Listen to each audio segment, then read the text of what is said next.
भक्तगणों, आज आपको श्रीमद्देवी भागवत तीर्थ स्कंद अध्याय का 10वां अध्याय में सत्यवर्ती द्वारा बिंदु रहित शाश्वत बीज मंत्र ए का उच्चारण तथा उससे प्रश्न होकर भगवती का सत्यवर्त को समस्त विद्याएं प्रदान करना, यह कथा आपको भागवत में सुनाऊंगा। आप इसको ध्यानपूर्वक सुने और इस चैनल को लाइक सब्सक्राइब जरूर कर दें। भगवती माँ आपका कल्याण करेगी और ये कथा जरूर सुने। लोमस बोले, ही जम दघने वह उत्थई वेदाध्ययन जब ध्यान तथा देवताओं की आराधना आदि कुछ भी नहीं जानता था। वह ब्राह्मण आसन प्राणायाम तथा प्रत्याहार भी नहीं जानता था। वह भूत शुद्धि तथा कारण के विषय में भी कुछ नहीं जानता था। वह किलक मंत्र जब गायत्री नहीं जानता था। उसे समय रूप से शौच स्नान विधि तथा आचमन तक का ज्ञान नहीं था। वह ब्राह्मण प्राग्निहोत्र वैश्वदेव अतिथि सत्कार संध्या वंदन समिदा तथा होम आदि के विषय में भी नहीं जानता था। प्रातःकाल उठकर वह किसी तरह सामान्य रूप से दंत धावन कर लेता था। तथा शूद्र की भांति बिना मंत्र बोले ही गंगा में स्नान कर लिया करता था। दोपहर के समय वह अपनी इच्छा से वन्य फल लाकर उन्हें खा लिया करता था। उस मूर्ख को भक्ष्य और अभक्ष्य का भी ज्ञान ही था। वहाँ निवास करता हुआ वह ब्राह्मण सदैव सत्य भाषण करता था और झूठ कभी नहीं बोलता था। उसकी इस सत्य निष्ठा से प्रभावित होकर लोगों ने इस ब्राह्मण का नाम सत्यतपा रख दिया। वह न तो कभी किसी का अहित करता था और न अभिहित कार्य ही करता था। वह यही सोचता हुआ निडर होकर उस कुटी में सोता था कि मेरी मृत्यु कब होगी। मैं इस वन में दुखपूर्वक ही जी रहा हूँ। मुझे मूर्ख के जीवन को धिक्कार है। अथवा अब मेरा शरीर मर जाना ही उत्तम है। देव ने ही मुझे मूर्ख बनाया है। इसके अतिरिक्त कोई अन्य कारण मुझे जान नहीं पड़ता। उत्तम कुल में जन्म ग्रहण करके भी मैंने अपना जीवन व्यर्थ गवा दिया। जैसे रूप संपन्न वंध्या स्त्री, फल रहित वृक्ष तथा दूध न देने वाली गाय, ये सब निरर्थक होते हैं, उसी प्रकार मैं भी निष्फल कर दिया गया हूं। मैं देव को दोष क्यों दूं? निश्चित रूप से मेरा कर्म ही ऐसा था। मैंने पुस्तक लिखकर उससे किसी महात्मा ब्राह्मण को दान नहीं दिया। मैंने पूर्व जन्म में उत्तम विद्या का भी दान नहीं किया। इसीलिए पारबंध बस इस जन्म में मूर्ख और अधम ब्राह्मण हुआ हूं। मैंने किसी तीर्थ में तप नहीं किया और न साधुओं की सेवा ही की। धन दान से मैंने ब्राह्मणों की पूजा भी नहीं की। इसी कारण मैं ऐसा दुर्बुद्धि हुआ। मेरे साथ के बहुत से मुनि कुमार वेद शास्त्र में ही पारंगत हो गए, किंतु मैं न जाने किस दुर्विपाक से महामूर्ख रह गया। मैं तब करना भी नहीं जानता, तब कौन सी साधना करूं। अब तो मेरा यह सब सोचना ही व्यर्थ है, क्योंकि मेरा भाग्य ही अच्छा नहीं है। मैं भाग्य को ही सर्वोपरि मानता हूं। निरर्थक पुरुषार्थ को धिक्कार है, क्योंकि परिश्रम से किया गया कार्य भी पारबंधवश सर्वथा विफल हो जाता है। ब्रह्मा विष्णु शिव अन्य तथा इंद्र आदि सब देवता भी काल के वश में रहते हैं। इसीलिए काल सर्वदा अजय है। दिन रात इस प्रकार के अनेक तर्क वितर्क करता हुआ वह द्विज गंगा के तट पर स्थित उस पावन आश्रम में रहता था। अब वह ब्राह्मण सर्वदा विरक्त हो गया और उस निर्जन वन में स्थित आश्रम में रहता हुआ शांत चित्त होकर समय बिताने लगा। इस प्रकार निर्मल जल वाले उस वन में रहते हुए उस ब्राह्मण के 14 वर्ष बीत गए, पर उसने न कोई कोप किया और न आराधना की और न कोई मंत्र ही वह जान सका। केवल उसने वन में रहकर काल से भी किया। वहां के लोग केवल उसके इस प्रसिद्ध व्रत को जानते थे कि यह मुनि सदा सत्य बोलता है, अतः सब लोगों में उसका यह सुयश फैल गया कि यह सदा सत्यवती है, सत्यवर्ती है और मिथ्याभाषी नहीं है। एक दिन आखेट करता हुआ एक महान मूर्ख निषाद हाथों धनुष बाण लिए हुए उसी गहन वन में आ पहुंचा। यमराज के समान शरीर था। भीषण आकृति वाला वह निषाद आखेट करते समय वध कार्य में बड़ा ही कुशल जान पड़ता था। उस धनुधारी किरात ने एक सुअर को लक्ष्य करके बड़े जोर से खींचकर बाण चलाया। तब बाण से विधा हुआ वह सुअर भयभीत होकर भागता हुआ उस मुनि के समीप जा पहुंचा। जब वह सुअर आश्रम परिधि में पहुंचा तो भय से कांप रहा था और उसका शरीर रक्त से लथपथ था। उस बेचारे को इस दशा में देखकर उस समय सत्यव्रत मुनि अत्यंत दया द्रवचित्त हो गए। रक्त से श्रावोर शरीर वाले उस आहत सुअर को अपने आगे से जाते देखकर दया के अतिरेक से कांपते हुए मुनि ने बिंदु रहित सारस्वत बीज मंत्र ए का उच्चारण किया। उन्हें इसके पूर्व न तो इस मंत्र का ज्ञान था और न उन्होंने कभी ऐसे सुना ही था। देह योग से ही उनके मुख से यह मंत्र निकल पड़ा। अब भी उन विमूढ़ को नहीं मालूम था कि यह शाश्वत बीज मंत्र है।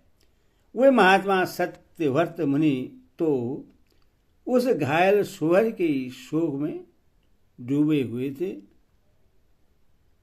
इसी बीच बाण की पीड़ा के कारण अत्यंत संतप्त चित्त था। कांपते हुए शरीर वाला वह सुअर कोई दूसरा मार्ग न पाकर सत्यवर्ती के आश्रम मंडल में प्रविष्ट होकर कहीं झाड़ी में छिप गया। थोड़ी देर बाद कान तक खींची धनुष को धारण किए हुए दूसरे काल के समान विकराल देह वाला वह निषाद राज भी उस सुअर को खोजता हुआ मुनि के निकट आ पहुंचा। वहां कुशासन में बैठा हुआ आदित्य सत्यव्रत मुनि को देखकर वह व्याग्र प्रणाम करके उसके सामने खड़ा हो गया और पूछने लगा, हे द्विजराज, वह सुअर कहाँ गया?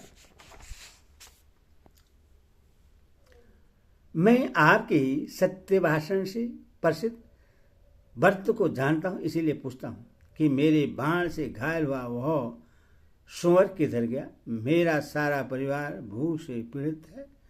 मैं उनकी सुधा शांति की इच्छा से ही यहाँ आया हूं। हे विपेंद्र, विधाता ने मेरी यही जीविका निर्धारित की है। इसके अतिरिक्त मेरा दूसरा कोई साधन नहीं है। यह मैं सत्य कहता हूं।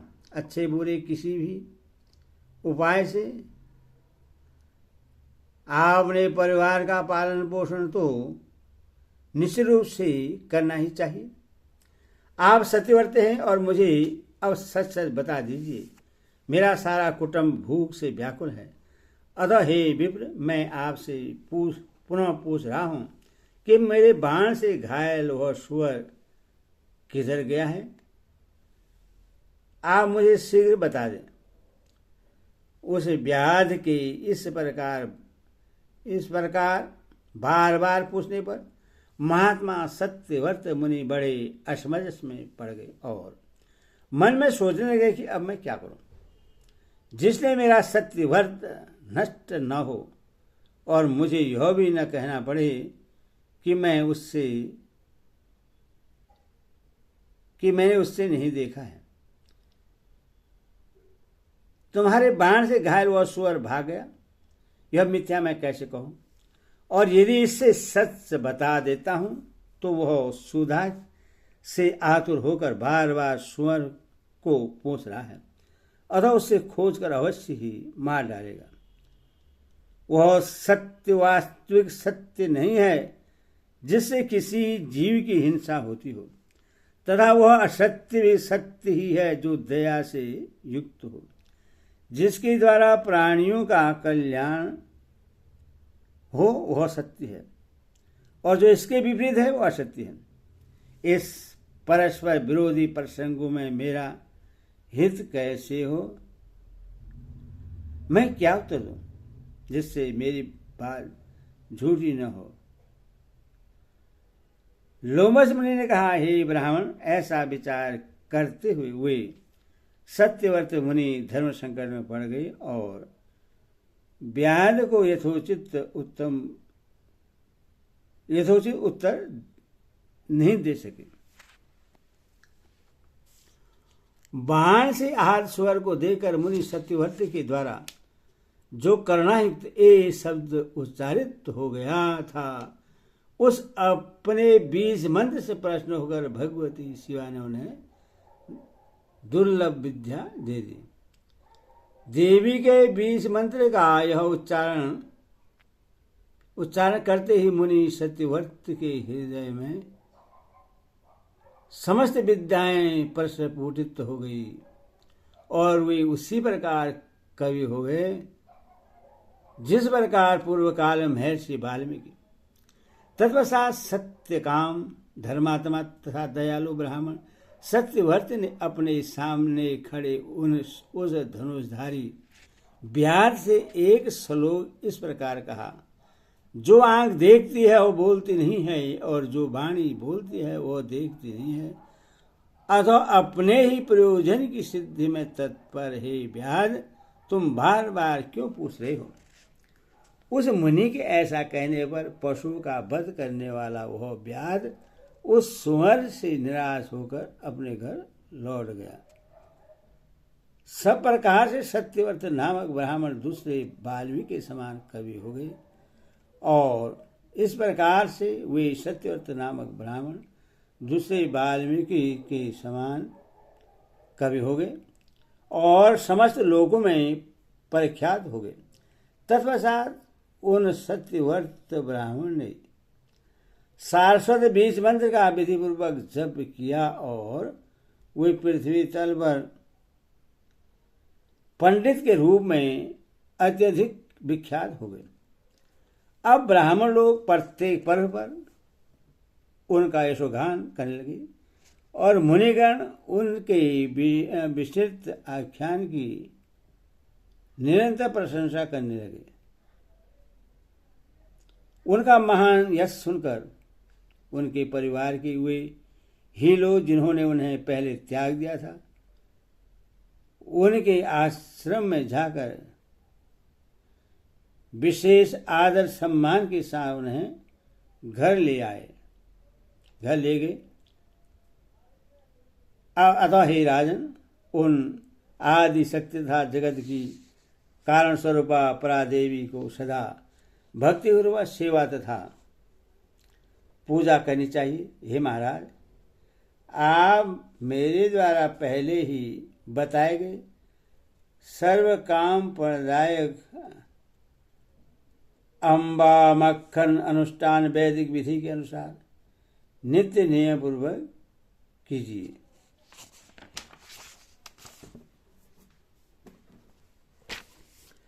वे भगवती स्मरण करने, पूजा करने, श्रद्धापूर्वक ध्यान करने, नामोच्चारण करने तथा स्तुति करने से परम प्रसन्न होकर सभी इच्छित मनोरथों को पूर्ण कर देती है। इसीलिए वे कामदा कही जाती है। हे राजन, रोहगण दीन सुधा पीड़ित, धनहीन शठ दुखी मूर्ख, शत्रुओं से सदा प्रताड़ित, आज्ञा के अधीन रहने वाले, दास शूद्र, विकल, अशांत, भोजन तथा भोग से अतिरिक्त सदा कष्ट में रहने वाले, अजेंद्रिय, अधिक तृणायुक्त, शक्तिहीन तथा सदैव मानसिक रोगों से पीड़ित रहने वाले प्राणियों को देखकर बुद्धिमानों को यह अनुमान कर लेना चाहिए कि इन लोगों ने भगवती के समय उपासना नहीं की है। इसी प्रकार वैभवयुक्त पुत्र, पुत्रादि से संपन्न, हष्टपुष्ट शरीर वाले, भोगयुक्त, वेदवादी, राजलक्ष्मी से संपन्न पराक्रमी लोगों को अपने बस में रखने वाले, स्वजनों के साथ आनंदपूर्वक रहने वाले तथा समस्त उत्तम लक्षणों से युक्त लोगों को देखकर यह अनुमान कर लेना चाहिए कि इन लोगों ने भगवती की उपासना की है। इस प्रकार पंडितजनों को व्यतिरेक अन्वय के कर्म से यह जान लेना चाहिए कि उपयुक्त दीन आदि लोगों ने सभी मनोरथों को पूर्ण करने वाली शिवा की पूजा नहीं की तथा उपयुक्त वैभवयुक्त लोगों ने भगवती अम्बा की सर्वदा विधिपूर्वक आराधना की है, जिससे ये सभी लोग इस संसार में सुखी हैं। इसमें लेश मात्र भी संदेह नहीं है। व्यास बोले, हे राजन, मैंने नैमिषारण्य तीर्थ में मुनियों के समाज में लोमश ऋषि ने के मुख से भगवती का यह अति उत्तम महात्मा सुना। राजेंद्र, हे पुरुषश्रेष्ठ, इस पर सम्यक विचार करके परम भक्ति के साथ प्रेमपूर्वक भगवती की सदा अर्चना करनी चाहिए। इति श्रीमद्देवी भागवत महापुराणे षष्ठादशसहितानां तेत्रिंश स्कन्धे सत्यव्रत आख्यानां नामैवाध्यायो। हरि ओं तत्सत्।